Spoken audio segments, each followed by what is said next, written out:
Good morning, good afternoon, good evening, no matter where in the world you're joining us from. Happy to have you here on this Sunday for our edition of Busting Out, the 22nd episode, coming hot off the Royal Rumble. And coming in, my BrunchBuster brother right beside me, Chris Parrish, is in San Antonio right now, fresh off the Royal Rumble. Parrish, how you doing this morning? I'm alive. I am alive. I am so kicking it right now. So, just barely, yeah. I'm sure. But we're joined by a very, very special guest right down below us.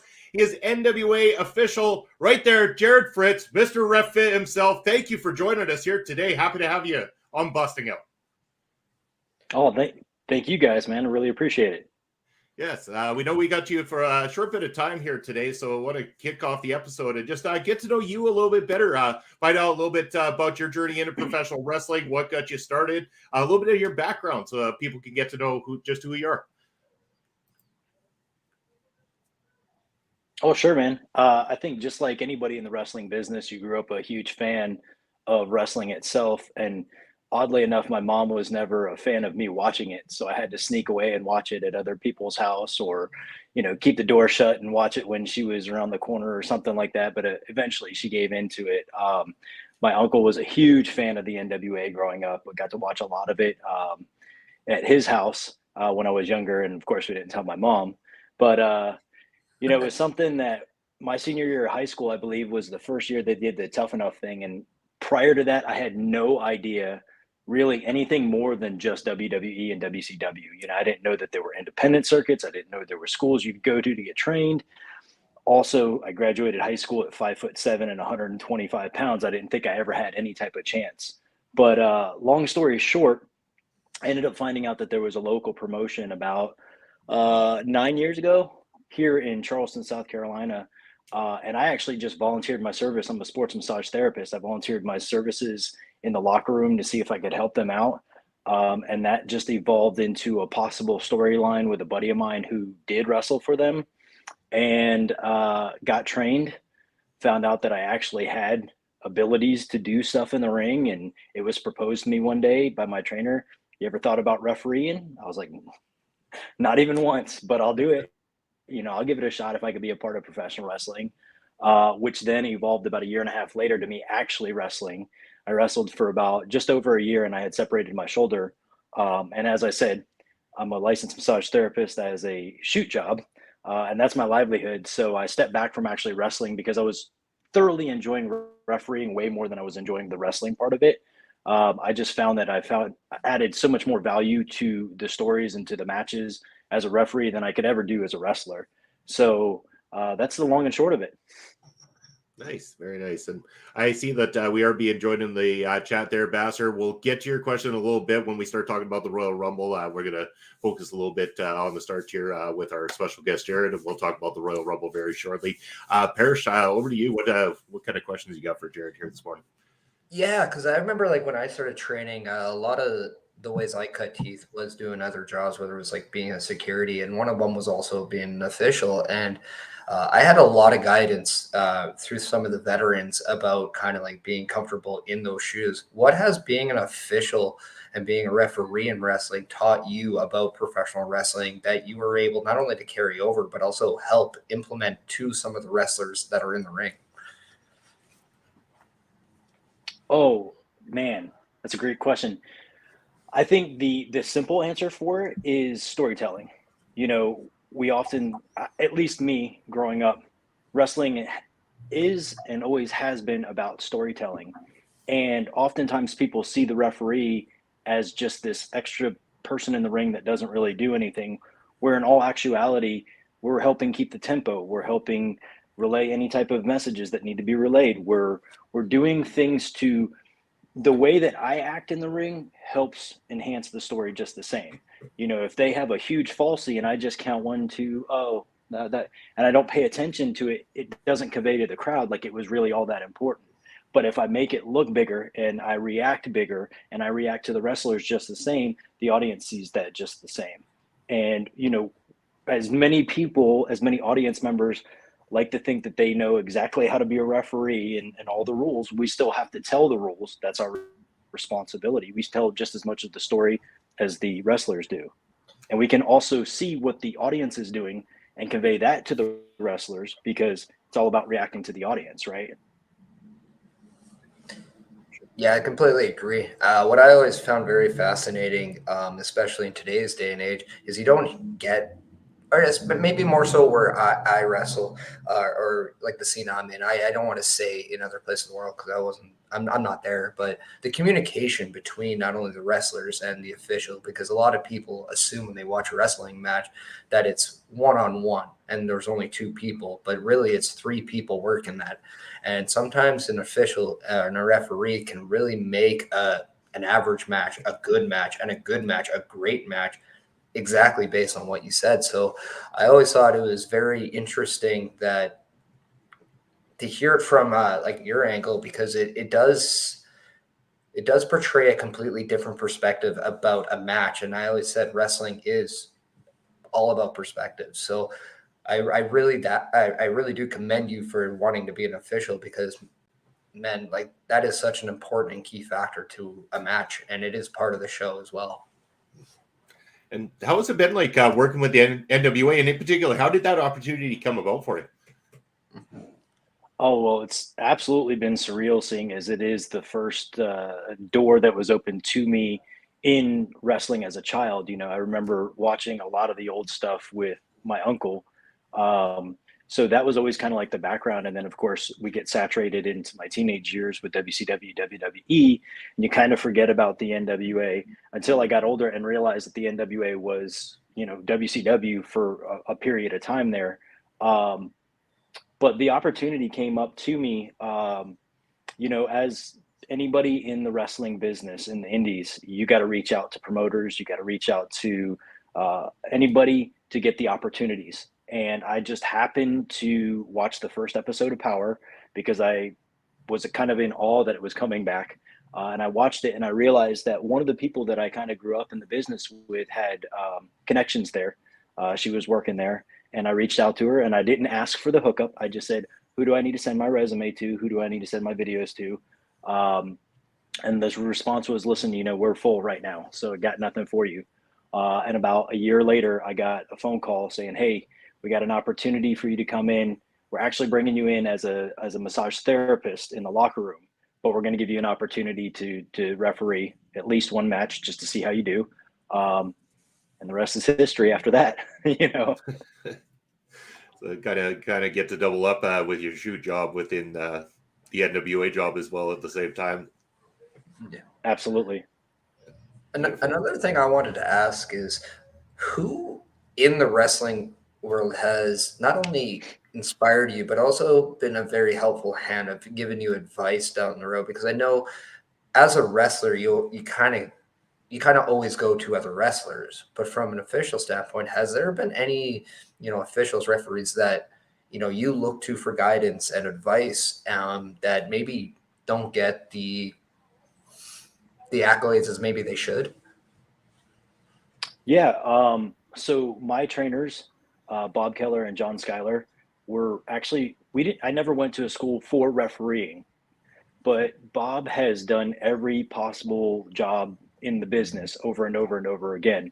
And so he gave me the foundational elements of it. And for those who are familiar with John Schuyler, he's with Impact right now. He is a wealth of knowledge when it comes to wrestling and how everybody in the ring should act. So both of them gave me a lot of the foundational type of things. I studied a lot. Once I got into it, you know, was encouraged, hey, go watch some of the older referees. Go find people that you like. You know, Tommy Young, Charles Robinson, Red Shoes, Randy Anderson, John Cone.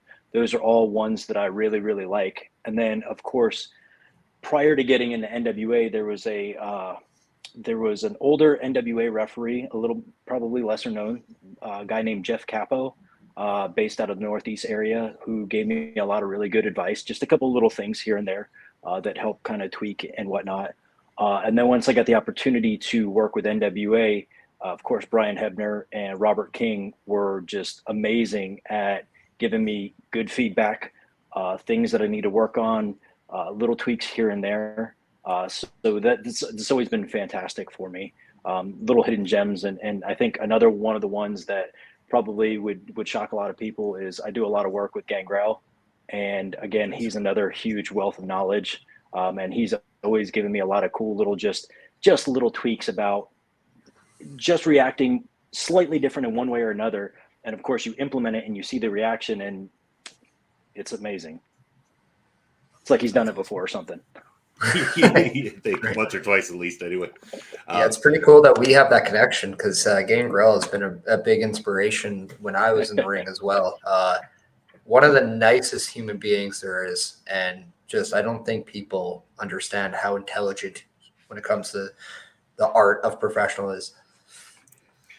We got Heel Kevin joining us in the chat there. Heel Kevin, good morning, sir. Happy to have you on board as always. To anybody who hasn't done so already, go check out Heel Kevin over on Twitch. Give him a like, follow, subscribe, all those lovely things. One of the good friends and supporters of the show here, of course. But Jarrod, back to you again. You've got the hashtag rolling out, Ref Fit. So again, you're a very fit guy into your fitness. Got your workout in before joining us here today. Let's talk about that a little bit more. What do you do in terms of your training and stuff like that to keep in the level of fitness in order to keep up inside the squared circle there with, these great competitors? Well, I'll preface it by saying I've been in the health and wellness industry for about 20 years. So I've always been into fitness. I played football in high school. I wrestled in high school. So I've always been actively engaged in the workout community, if you will. And because I'm a sports massage therapist, I like to really learn about all the sports that I work with. And I've never been really good at many sports unless it's pretty much full contact or some sort of working out. So early in my, I think it was early in my 30s, no, late 20s, I started out just doing powerlifting because it was something that was really easy for me. That got a little bit boring for me. So then I transitioned into CrossFit, and then that got a little too crazy for me. And so actually now I am training as a strongman competitor in the lightweight weight class. Of course, I'm not dealing with the big guys. There's no way in hell I could. But I am a certified personal trainer. So I have a working knowledge of fitness and everything. And I do anything and everything that I can when it allows me to in my schedule to stay fit and do what I can. And as you can see in the background here, we built a gym in my house. So it's right there whenever I need it. That's awesome. Makes it nice and convenient. Parrish, I'm going to go back to you. Some more questions that you might have. Yeah. Just from getting kind of like your thoughts from the massage therapist side, what are very common injuries that maybe you see from professional wrestlers? And maybe what are some things that you see that maybe are habits that, wrestlers have that can be avoided if they were maybe to tweak something or change something?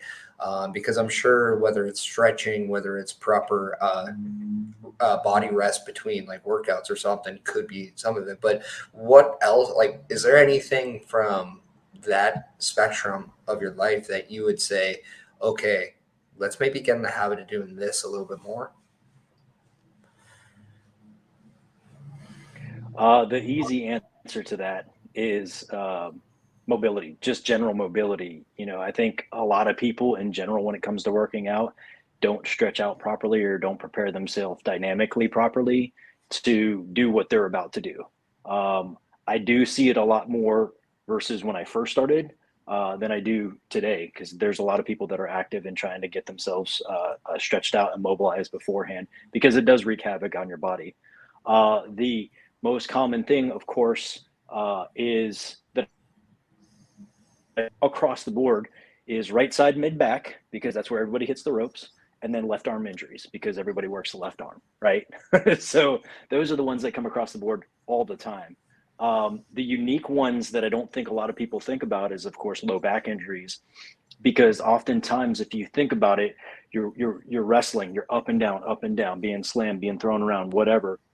And then oftentimes, if you're on the indies, you go sit in a car and you got to drive anywhere from 2 to 6 hours to get home, sometimes even more than that. So you're in a very locked in position with your hips. So the moment you go to stand up, everything goes out in your low back. And that's not one that a lot of people really think about how it's all connected, but it is pretty huge, and I experience it myself all the time. So what's like one of the number one things that you would recommend people do if they were have lower back? Because I can attest to you, I do have lower back pains myself, and I definitely try to wear more of a brace when I tend to do more heavy lifting, like or things like that, or whatnot. And I definitely try to stretch a lot more. But is there anything else, like say I personally can do with lower back pain?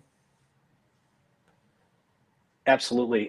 And this is shocking to a lot of people, but it's very closely and directly related to your hip flexors and your quads. So being able to mobilize and stretch out your quads and your high hip flexor, your psoas muscle deep inside the hip, those are the ones that are closely associated, that once you move around and then you sit down for that long period of time, it just becomes isotonic and it just locks up there. So when you go to stand up, that's when the low back goes out. So it's realistically making sure that you stretch your quads and your high hip flexor before and after the match. And if you're traveling, taking the opportunity that when you get out of the car to go to the gas station or whatever it is just, try to get some hip movement in there, try to open it up a little bit more. So that way you're being counteractive to what's happening while you're sitting in the car for such a long period of time. This is awesome information for anybody tuning in that is involved in the professional wrestling world, for sure. I know that you're a busy guy and you got places to go. You're going to be joining our friends over at Love Wrestling for the brunch gimmick in just a short period of time. But before you do, we want to give you an opportunity to take the floor. Let everybody know what do you have coming up? Any particular things outside of the NWA, and also plug all your social media as well while you have an opportunity here with us. Oh man, appreciate that. So I will start out with NWA. We've got our live power coming up this Tuesday. I'll be flying out first thing in the morning to head up to Knoxville. Everybody can check that out on YouTube, the NWA channel on YouTube. It's going to be pretty amazing. Then the following week after that, we've got the Enough Said pay-per-view that you can get on Fight TV, and that's going to be down in Tampa. Other than that, let's see. We've got a couple of things coming up here locally with Old School Championship Wrestling based out of Charleston, South Carolina. We got a really cool show at the end of February that's actually going to have Jazz and Rodney Mack there, which will be really, really fun, really cool to see them at my own home promotion, if you will. And then other than that, right now, I don't have a whole heck of a lot going on. I've got a lot of other things happening personally with the other businesses that I run and everything. But I should be learning a lot more coming up here on Tuesday to figure out where NWA is going to be heading next. So the companies that I personally work with on the regular at this point right now are Old School Championship Wrestling based out of Charleston, South Carolina, WrestleForce based out of Columbia, South Carolina, and Viral Pro Wrestling based out of Thompson, Georgia. So you can find all of those on social media just by a simple search there. You can find me on social media at Jarrod.Fritz on Instagram, at JFritzRefFit on Twitter, and then Jarrod C. Fritz LMT on Facebook. And anybody has any questions at any time or whatever, feel free to shoot out. I'm an open book. Whenever I can get to you, I'll get to you.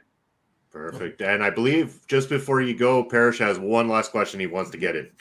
Yeah, I know in wrestling we always say, "Oh, who's your Mount Rushmore of professional wrestling?" But I'm going to tweak it up a little. Who do you say is your Mount Rushmore on pro wrestling officials? Man, that's I always hate questions like this because it's like everybody has a different style, and I'm always like, okay, so like, what are we talking about? Tommy Young has got to be on like the number one for me. And everybody's different and everybody likes different styles of referees and everything like that.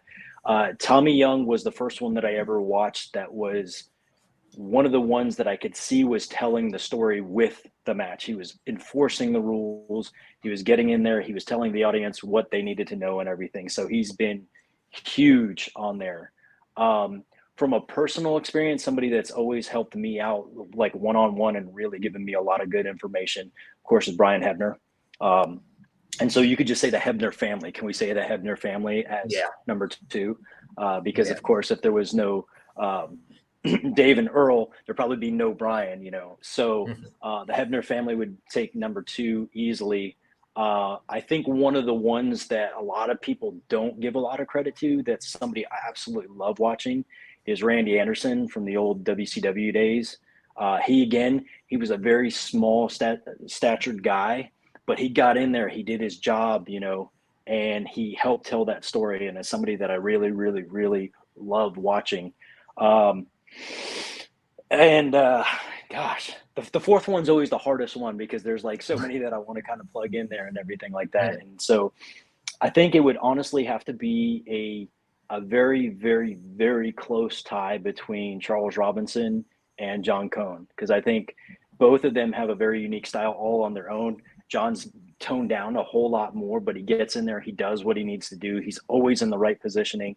And then Charles is always a little bit more over the top, but he's always there and he always tells a story. And I love that about both of them. Well, I believe Heel Kevin thinks that your picks are very solid here as he's coming in with that comment. But again, we know you're a very busy guy, Jarrod. We want to thank you very much for taking the time here with us today. It's been a true honor to share the screen with you. Say hello to our friends over at Love Wrestling there. Enjoy your time over the brunch gimmick this morning. So anyone who has an opportunity, go and check them out over there. Parrish. Yeah, also, I just want to throw out, if by chance you ever want to come back on, you're more than free to do it. But I wouldn't respect myself if I don't get you to do this. We do have a little tradition here at OLE. If you can, get as close to whatever microphone you have and yell Ole. We call that the Ole Pod Challenge, making fun of the Tide Pod Challenge, but in our own way. So just Ole as crazy as I can. As loud as you want. Yeah. Ole!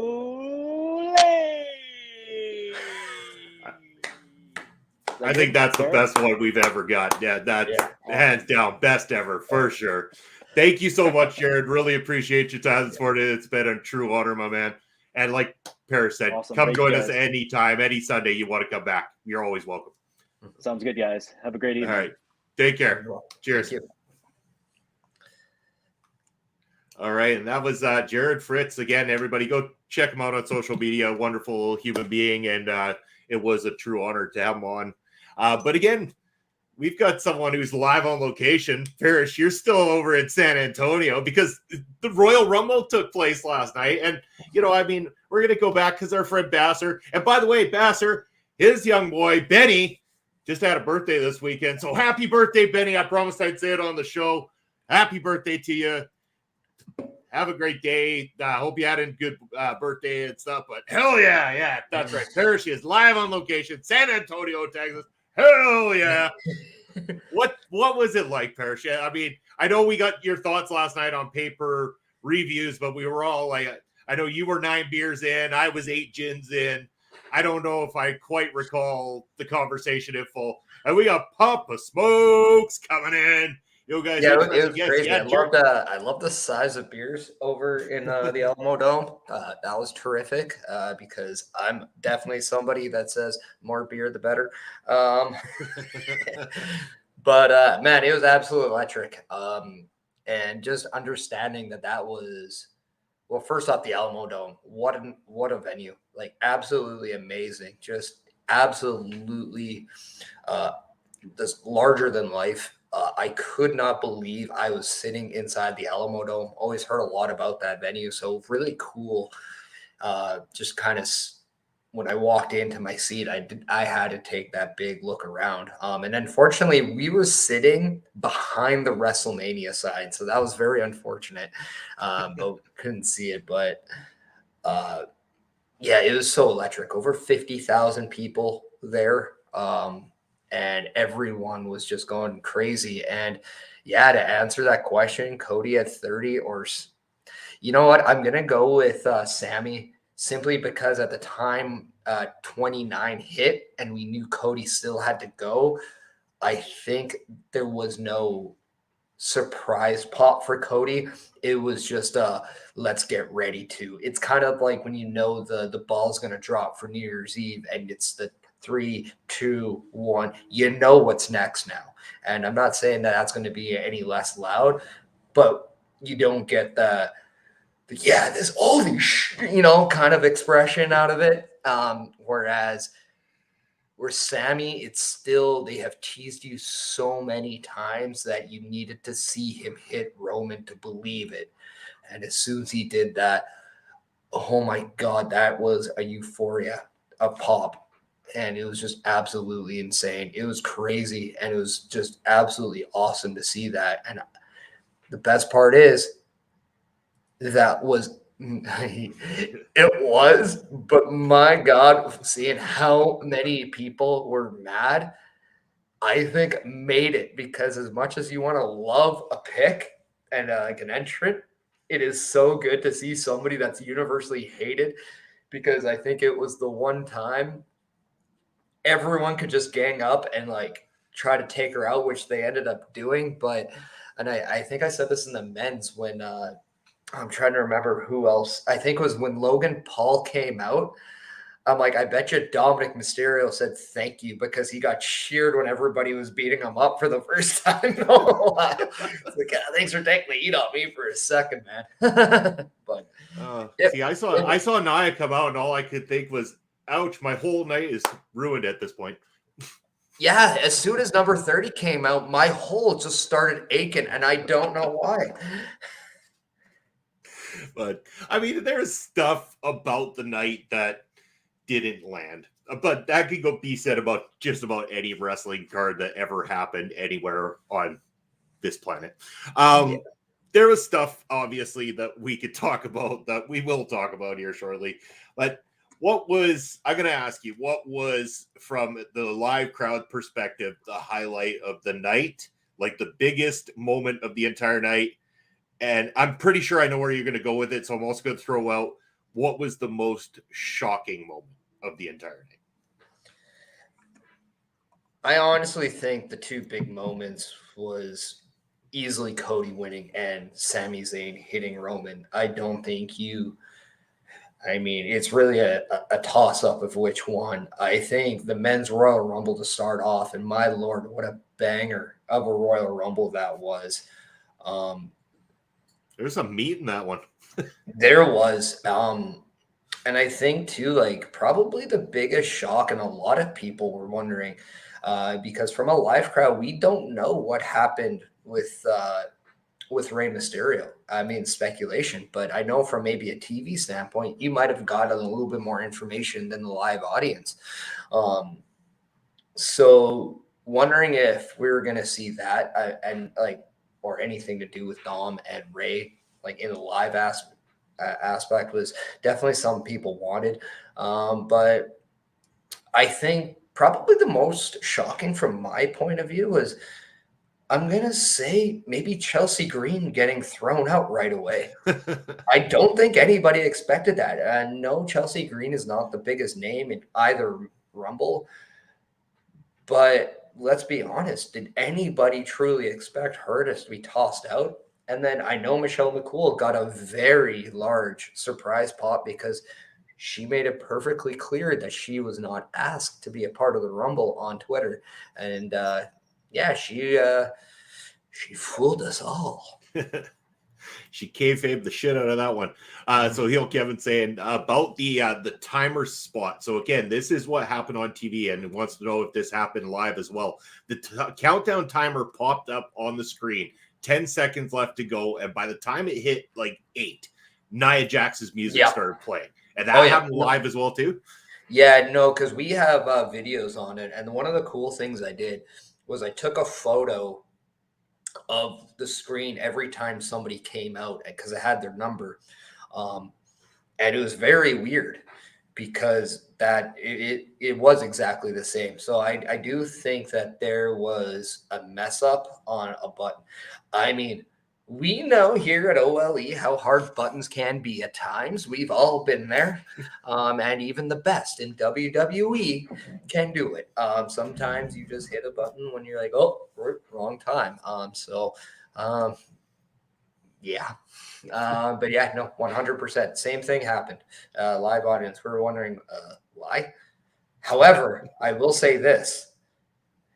Totally caught you off guard. Yeah.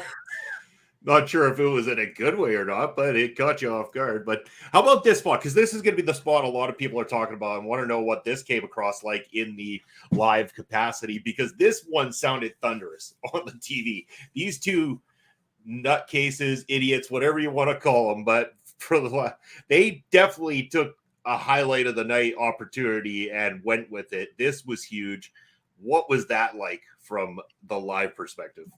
That got a holy, you know what, chant. Mm-hmm. Simple as put, like it was one of those things where not only did they do a springboard crossbody, but you can tell that they could have went higher, they could have went farther. And what's even crazier is this: it actually looked like Logan Paul had the better jump. There's a lot of people stood up in awe and shock when that spot happened. And a lot of people, I thought, had a little bit more respect for Logan Paul after this, because we all know how crazy and athletic Ricochet is. We're still learning on how crazy and athletic Logan Paul is. But yeah, this might be something in the making here. But if it's not, what a moment. And when you talk about Royal Rumbles, you talk about moments, and you got a good moment here, a really good moment. And you might not see like the Jeff Hardy, falling 100 feet into a table spots so much anymore. Maybe Kevin Owens might change that. But what you will see is crazy athleticism. And when they do, they not only make sense, but they're here. And that's something WWE does well. They can take something and make it as humanly larger than life as it should be. And that's what makes WWE WWE. And yes, and we got Lauren Goodnight joining us. Lauren, good morning, good afternoon. Not sure, I haven't checked the clock in a while, but thank you for joining us here on Busted Out, saying Logan Paul can fly like Dante Martin. It's insane. Yeah, it was insane. It is really crazy, the athleticism that Logan Paul continues to show over and over again. He really starts to make the doubters question their doubts a lot of the times when he's stepping in there. He's done a great job. Good afternoon, gentlemen. I'm getting semi used to being called a gentleman. Are we getting soft? Because we're getting people calling us gentlemen a lot more now. We're getting the females calling us gentlemen. So maybe they're just being very respectful to us.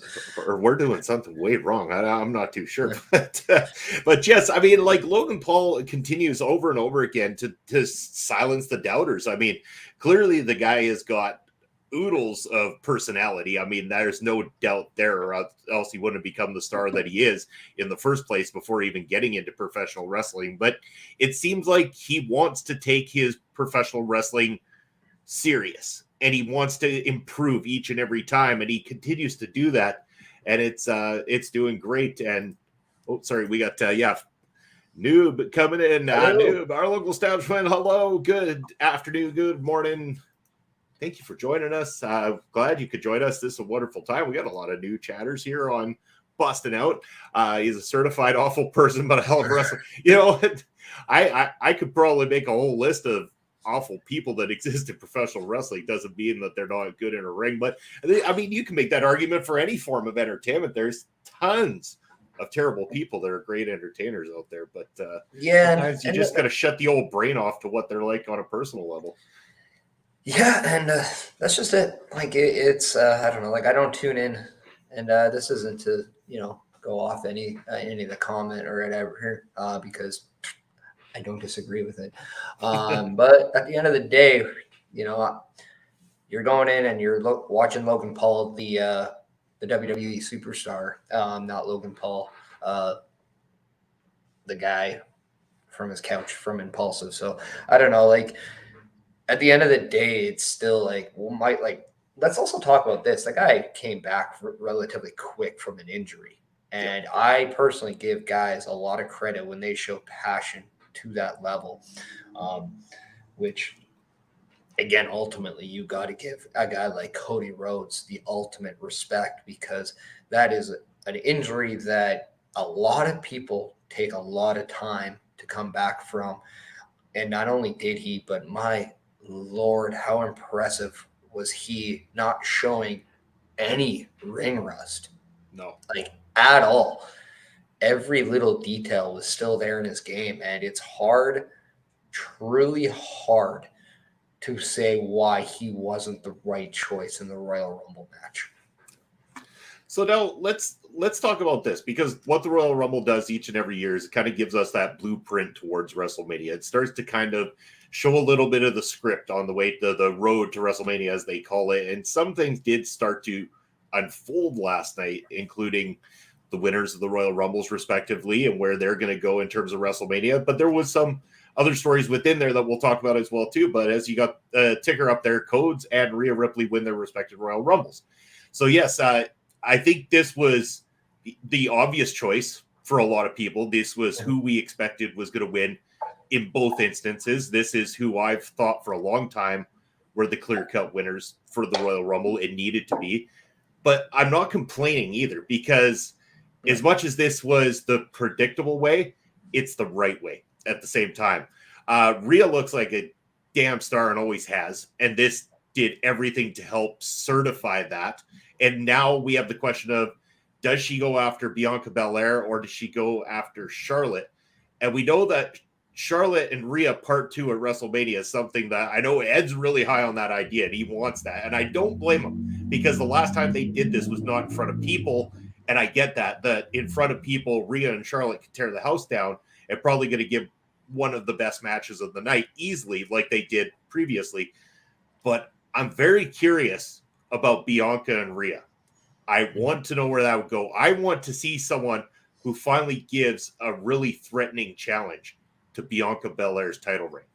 And that's where the story I want to see unfold. And I'm going to go over to you on this one. We'll talk about Cody in a moment too. Yeah, and I think when you look at Rhea Ripley, you got to look at it both spectrums, because I think the Bianca Belair feud is one that a lot of people do want to see. They are the two representation of the future of the women's division for the next 5-10 years. Like, I don't think anybody's going to doubt that. And whether you like her or not, Charlotte as the SmackDown Women's Champion, they have unfinished business, as not only did they have a match, yes, in front of no people, the pandemic mania, I like to refer to it as, but also Charlotte defeated Rhea Ripley for that NXT championship. So there is redemption from Rhea Ripley's standpoint, and maybe unfinished business, as she called it at the press conference as well when asked about this very topic. But that's kind of the question at hand. And here's also something too of note. If she was to win the SmackDown Women's title, she would officially become a Grand Slams champion, from not only being an NXT UK, an NXT Raw, and then SmackDown Women's champion. So there would be history made if she were to defeat Charlotte for that championship.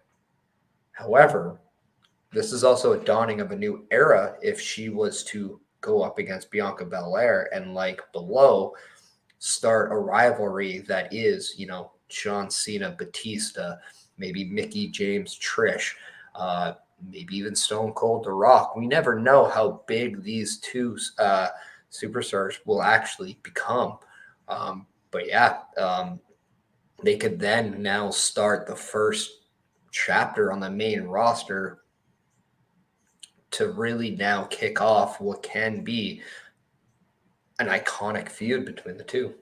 Certainly. And just want to get this up here quick. Kofi may need to pick easier Rumble spots or stop trying them. I say stop trying them. Like, there's no more wow factor in them. They're becoming a botch factor now. And it's, I think he should just go and do his regular thing and stop doing those. We've seen it before. Stop trying. Yeah. But yeah, back to this whole story. And again, I agree too that, like, again, the John Cena and Batista this generates, certainly. I think that there is that level of potential. There's that level of what if right now. We know what to expect out of Charlotte and Rhea. We don't know yet. Trish and Mickey, but Trish and Lita as well. Like, you never forget that. And Noob coming in. As far as Charlotte, I believe that she might face off against Asuka because Rhea Ripley isn't the only one who has issues with Charlotte. I could also see it being Liv. The way they portrayed Liv in that Royal Rumble last night, they're really still strong on Liv Morgan, and I think that I could see her stepping up to Charlotte Flair as well too. I think that is a very strong possibility. Just don't give us Ronda Rousey and Charlotte, please. But just no. Like, nobody wants it. Nobody's asking for it. Nobody wants Nia Jax versus Charlotte. Keep that one off the plate too. Can we talk about one thing that did happen last night that I'm actually very, very surprised, and not surprised, but just really happy we got to see. And I'm just making the ticker right now, but getting the ticker. Just hold on there, audience, for quite 1 second. There we go. Piper Niven is back. I'm just gonna flat out do it this time. No.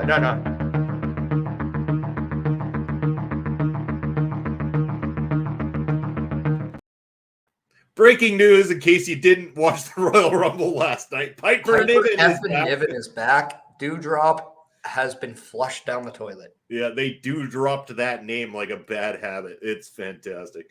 But they also made her more serious last night, which was great too. It was nice to see. This was a more aggressive side and what we want. This is what everybody wanted, because who the hell wants somebody named Dewdrop? This was something she was saddled with and could have really, ruined her opportunities, but she's being given an opportunity again. They booked her strong last night too. She looked fantastic in that Royal Rumble match. Stood out like a sore thumb. Great. I'm glad. I'm very glad. I'm happy for her. I'm happy as a fan of pro wrestling that they taken a serious swing at this. Great. Yeah, I just think it's so refreshing. And let's not discredit the work she did as Dewdrop. I think a lot of people, when they see a name change and it might not be a good one, obviously you're going to react the way you react. That is just human nature. But at the end of the day, buttons. At the end of the day, correcting it, like what we saw when LA Knight went to Max Dupree, back to LA Knight, you see just that euphoria of like, oh, thank you. And now with Piper Niven being back, I'm not going to lie. I screamed like a little boy when I saw that graphic on the Tron because I was so happy. I was so giddy to see this. I'm not going to say anything negative about Dewdrop because I just want to say something positive about Piper Niven. She looked amazing. And if you want to book her to be the person to beat Charlotte Flair at WrestleMania for that SmackDown Women's title, please, because damn right, I think Triple H is absolutely killing it right now with making these people look and feel like stars. Yeah. I mean, again, he's gonna have his misses. Let's not sugarcoat the fact that it's like there's still things that are happening that not everybody's going to be on board with, not everybody's going to love. Triple H is not going to be perfect all the time, and nobody in professional wrestling is. It's a difficult duty to come up with ideas, matches, to just make things work in general. So like, I don't fault him. I mean, there's going to be mistakes, but it is it is such a breath of fresh air compared to what we were getting under Vince McMahon in his final years as the guy in charge of creative anyway, that it tweaks our interest more, and it's good to see as the police are coming to take Parrish away right now. Well, they just know that Piper Niven was a guilty member of some things that stole the show. Let's be honest, we're talking about Piper Niven being back. It's a thing. And Bastard Bastard coming in. It was nice to see that the women's match didn't have a bunch of filler wrestlers. They had strong enough roster to fill the match for the most part. No Santina Marella, long live Piper Niven. Great comment. Unfortunately, Santina Marella wasn't available due to contractual obligations over in Impact Wrestling right now. But yeah. And another thing to note, the Women's Rumble had NXT inclusion, as the men did not. And they stood out too. Like, man, did they stand out? Yeah, and you definitely Rhea was asked this question at the press conference, and she made it very well known. She's like, I have a soft spot in my heart for NXT, so I would have loved to see NXT get some representation. But let's not kid ourselves. And I know right before we were talking a lot of this, you were saying that what we expected to see, we got. And what I'm noticing is right now, WWE understands that you might expect something. But if they can still deliver what you're expecting and still make you feel it, they are doing amazing work. Yeah. Because I did not feel at the end of either Rumble you needed any more than what we had. I thought this was really well done. Would I love to see a Carmelo Hayes, a Braun Breaker? Yeah, it would have been interesting to see some of the matchups you could have. But at the same time, I'd also be very okay with seeing the night after Mania regain that magic that it clearly lost last year. I'm going to say this, but with that being said, I loved the NXT choices for the women's. I thought Indy Hartwell was awesome and a very logical fit given what's going on in the main roster today. Yeah, and I mean, again, Roxanne Perez, talk about someone who has had a very quick and very awesome rise since coming to the WWE, getting that opportunity to shine, very much stood out. Again, I watched the whole Royal Rumble pay-per-view with my wife. It's been a while since we sat down and watched the whole pay-per-view together. She was loving every bit of this. She didn't know who everybody was. She was getting up to speed a little bit, but again, the NXT women definitely stood out to her, especially Zoe Stark. Like, she thought Zoe Stark looked fantastic. She right away paid attention to her. She's like, she is a beast. And I was like, yeah, like she really is. She looked like she belonged there in amongst the main roster. And I wouldn't be surprised if that's not the case not too far from now. Yeah, you're not wrong. She was absolutely amazing in a lot of those. So that's just it. Like, NXT does have talent that can just easily make that transition and not feel out of place. And Zoe Stark is one of them. With Roxanne Perez, you see the potential. Yeah. You completely see that one day she's going to be an absolute star on the main roster, but not right now. And there's nothing wrong about that because she's going to be such an organic member on the main roster once she gets there. Look at Bayley. She was not brought up with the rest of the four horsewomen, but dare I say she's had one of the better consistently good careers on the main roster since she's been out there. She has almost done just about everything to do in WWE as a woman, with only a few things left, which is actually quite amazing knowing how quietly she does it, despite how loud she will yell it now. But yeah, and that's just, there was so much more too, because I was wondering if we were going to get a Gigi Dolan, JC Jane, maybe a Cora Jade. So things like that were always very curious to me. Maybe an Alba Fire would have been interesting. Casey Catanzaro, who's been known to do those Kofi spots. So you just never know. The only one I actually did not care for, and I'm going back to the men's, I did not care about Booker T coming back. It was so unnecessary. It really felt unnecessary. I don't know. Like, it just, you knew, like, him. The problem is him coming out again. I know the kind of spot they're going for, and it's happened lots in the past where you bring back a legend or something like that. You know they have zero chance of being the person that's going to end up being the victor. But it really felt, with the way this whole thing was set up, the whole way it was going, that this felt like kind of a detriment to the actual Rumble match more than an addition.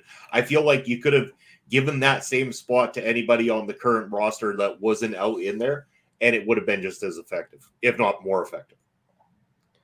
Yeah, and I'm not going to begin to speculate of like why this happened, because there's so many things out of our known brain because there's just so much unknown to information out there. We don't know if it's a lack of maybe they couldn't finalize deals with other people, or maybe this is one that just, it happened and they thought it would be a good pop in Texas.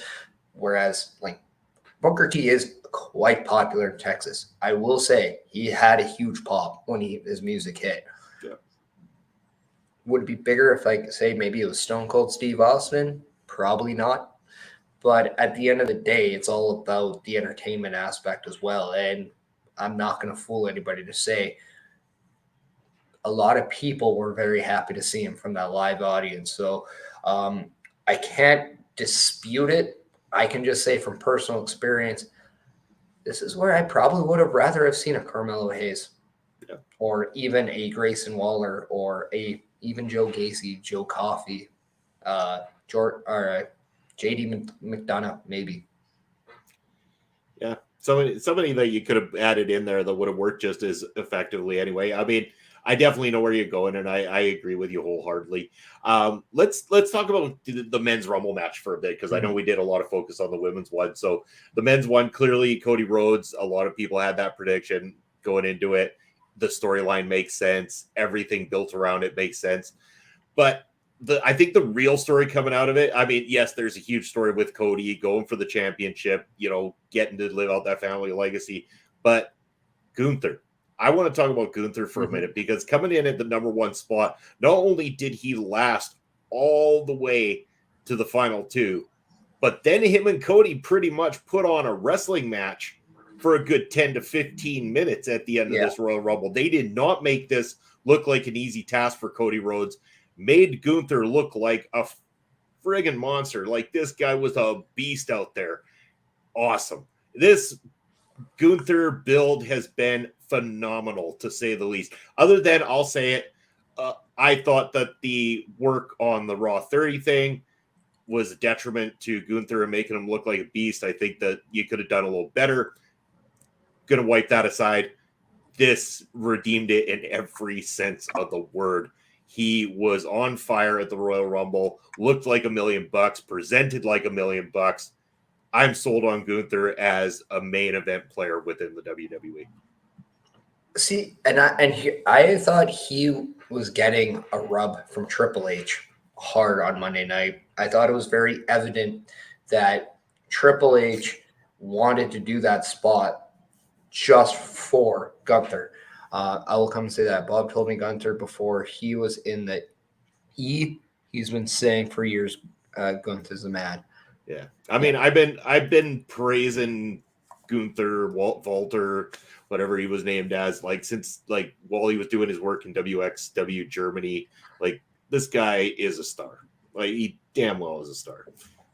Well, yeah, and given the fact that he is that throwback, that traditional ring general as it was, having him be in the match, and the one thing I thought was amazing, I'm going to be coughing in a second, but I'm going to try to get this out. The one thing I thought was awesome, there was no dead spots with Gunther that entire match. And I thought that was really impressive, because there was 0 times he looked like he was not involved.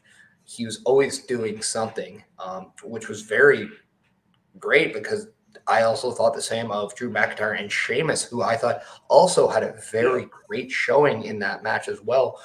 But it's clear that Gunther, it's clear Gunther did one thing. And you know what that thing is? He went to rogueenergy.com and used the promo code OLEPODS and saved 10% and made sure that he was able to be the Iron Man in the 2023 Royal Rumble. So just be more like the WWE Intercontinental Champion and go to rogueenergy.com, use OLEPODS, save some money, and get fueled up to be the Iron Man in life like Gunther was in this year's Royal Rumble. That must have taken some hell of an energy, because, like, Jesus Christ, to go that distance, take those kind of bumps. He takes that guitar spot across the back from Elias, and he was cut from it too, like visibly cut across his back from that. And he's still taking a licking. And then him and Cody at the end, slapping the living piss out of one another. Cody's pec looked pretty, almost just a shade less purple than it did when he fought Seth in the Hell in a Cell after Gunther was through with him. Yeah, even Cody said, despite his best efforts, the one pec felt great despite Gunther's attempts to, tear the other one. But I thought it was great. Like, not only did he have, obviously he had moments with just about everyone in the Rumble because he was in the ring with everyone. But the one that really, I think, everybody wanted to see, and when we finally got him, it was for a couple seconds, but he had a face-to-face with the beast incarnate, Brock Lesnar. Mm-hmm. And oh my God. Obviously, they're going to go with Bobby Lashley and Brock Lesnar. Let's not fade. Like, man, that pop was also quite deafening as well. That was a good-sized pop and a very I think, a pop you'll forget because there was so many and maybe bigger ones out there. But, yeah, that was a good one as well. But staying with Gunther, if you don't think they are probably going to do that match at SummerSlam in some way, shape, or form, I'm going to say you were probably drinking more alcohol than I did last night. It's very possible because, again, when I saw those two staring each other down, I'm like, this is exactly what Brock wants. Brock wants competitive wrestlers. That's what he likes. He likes big guys. Gunther's a big guy. Like, it's got to happen, and it's going to happen eventually. But yeah, you did see things unfold with Bobby Lashley. That was fantastic as well too. I also got to say the other one that seemed to be coming out of this thing leading into WrestleMania is potential for Seth Rollins and Logan Paul possibly down the road. That could be a WrestleMania matchup in the making. How does that one strike you? Is that of interest to see Seth Rollins going up against Logan Paul in WrestleMania? I mean, that was a pop too. I don't think a lot of people expected Logan Paul to do any damage, let alone throw out potentially one of the MVPs in WWE for the last few years in Seth freaking Rollins, who, by the way, may have stole Royal Rumble weekend with his attire at the WWE 2K event. But Seth Rollins has this amazing ability at whatever time of his career is not only to reinvent himself now, but to also be very crowd interactive. Therefore, you are definitely always going to react to Seth Rollins. There was no one that wanted Logan Paul to throw out Seth Rollins, but he did. And it made Logan Paul a much hated individual. And because of that, they have something in the making right now. And it's, you know what? Given the fact that it's Seth in there, I think this is going to be really good. And I'm going to say this. I think it's going to be better than anything Logan Paul has done in WWE as of now. Yeah. We got Basser saying that Seth's the second best cowboy in professional wrestling, only second to Stephen Grow, the Rhinestone Cowboy. I mean, I got to give love to the throwback Smoking Guns. Yeah, I mean, you can't go wrong. And Jimmy Wang Yang, come on, who doesn't like Jimmy Wang Yang? There's been a lot of good cowboys in professional wrestling, is what is clear. I do want Saskatchewan's own Brock Lesnar. Come on. That's right. Yeah, Cowboy Brock. I do want to, of course, talk about the potential for the championships, possibly even 2 nights of Roman Reigns fighting at WrestleMania and defending belts, with the possibility of the belts being split. We will make that maybe the top topic of the night here coming up. But before we do, I know that we have a lot of great shows coming up this week on our local establishment, a plethora of things coming from great content creators here. And we want to make sure that you have an opportunity to check out all the shows we got going on. So stay tuned. Here's what we got coming up this week at OLE Podcasts.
admittedly, there was an error on the calendar. I will just correct that. That special episode of Taking Over is on Saturday, February the 4th. We will get that corrected on the calendar, of course. But yeah, that is on this coming up Saturday, following the Vengeance pay-per-view premium live event that they got going on there. So that'll be coming up this Saturday night as well, too, including the regular episode of Taking Over on Tuesday night. So check out all those great shows that we got from our local establishment.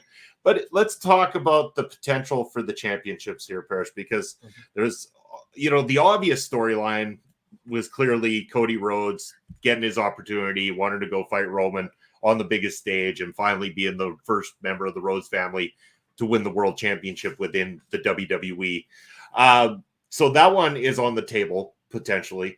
But now we've got a little bit of a curveball because, again, with Sami Zayn turning last night on the Bloodline and that story unfolding, now where do we go from here? Because clearly Roman's not going to be happy about this. He's going to want a measure of revenge against Sami, whether that's in a one-on-one capacity or whether we're going to see some form of a tag team matchup.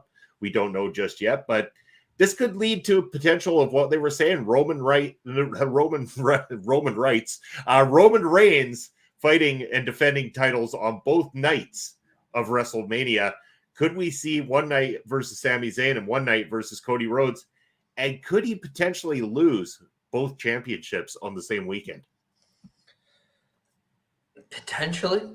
However, I think we must also notice and acknowledge, pun intended, that Elimination Chamber hails from Sami Zayn's hometown of Montreal, Quebec, Canada, later in February, or in mid-February, that is.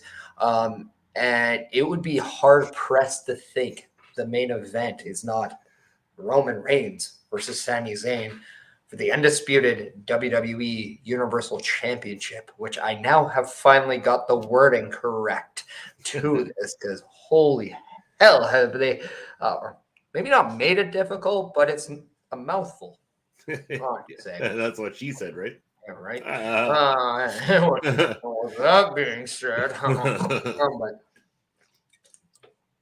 then now we're looking at a potential KO Sami Zayn reunion, because you really have to think that Sami Zayn this entire time wanted to be a Bloodline member, wanted to be a part of the family. That is the Bloodline. But he also he wanted to walk away from his past. He didn't want to necessarily always have to relive it and damage it. I think it was very apparent that he was okay beating up Kevin Owens. He was not okay crippling Kevin Owens. Yeah. And I love that there was a heavy heart in Sami Zayn, and it didn't take until those multiple shoves to the face by Roman Reigns before he actually attacked. And yeah, there were comments made, 100%. We're not going to say them on air. You know what they are if you watch the show. They did not hold back. But needless to say, it was one of the most captivating stories. And then you saw Jey Uso walk away. And you got to also take into account, not only do they have a Elimination Chamber pay-per-view in Montreal, but the Usos will not be there. They cannot be in Canada right now. So we will not have the Usos. We will only have Solo Sikoa and Paul Heyman there, which means it's basically a 2-on-1 on Sami Zayn, which if Kevin Owens is involved, it's now a 2-on-2. So the odds will be even against the Bloodline. And we have seen in the past that the only time you can get in the armor that is the Bloodline is by evening the odds or having that man advantage. This could be it. And then you add Cody, which is a guaranteed match against Roman Reigns at WrestleMania. Now the question is, does Roman Reigns keep those championships to WrestleMania? Interesting. I almost think it goes this way. You have the Elimination Chamber with the thought that somebody is going to get that opportunity to fight Roman Reigns on one of the other nights. Cody gets one night. somebody gets the other. You put the chamber together, Sammy gets the spot within it, earns his spot. Roman then, works a deal to get Solo into the matchup, and Solo's only idea is to get the job done so that nobody else challenges Roman, so he doesn't have to work double shift come up at WrestleMania.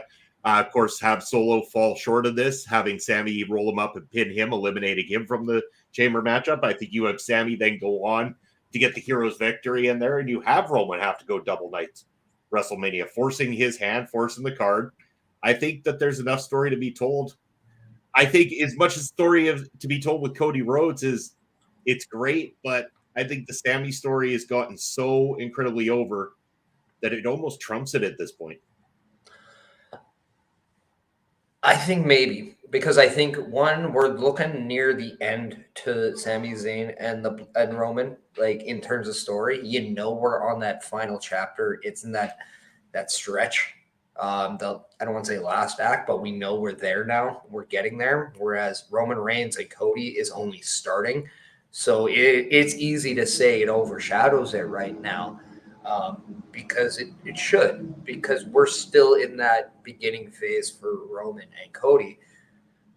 But as I said, one will overshadow. I strongly believe that if Roman Reigns is defending both championships at WrestleMania, that overshadows anything the women are doing. And because of that, both those stories can and should main event a respective night at WrestleMania. But I strongly believe that Rhea Ripley should be in the main event on one of the nights of WrestleMania, one of those women's championships. If it is Bianca Belair, that should main event one of the nights of Mania. Yeah. Therefore, I don't split these titles up until after WrestleMania.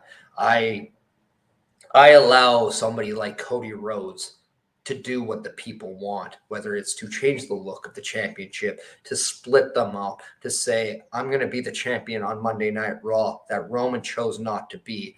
I'm going to be a champion on SmackDown the way Roman decided he didn't have to be. So I would like maybe that, but with Sami Zayn right now, I have a feeling that the end game is still him and KO reuniting and being tag team champions, even though I expect him to challenge Roman Reigns at Elimination Chamber. I have a feeling it might not be the shot we wanted, but I don't think it's going to be the shot we hate if they go a different route. However, I wouldn't even be surprised if Sami Zayn possibly defeats Roman Reigns at Elimination Chamber, if that was the case. It's an interesting thought for sure. So, because who's to say the main event at WrestleMania could be Sami Zayn versus Cody Rhodes?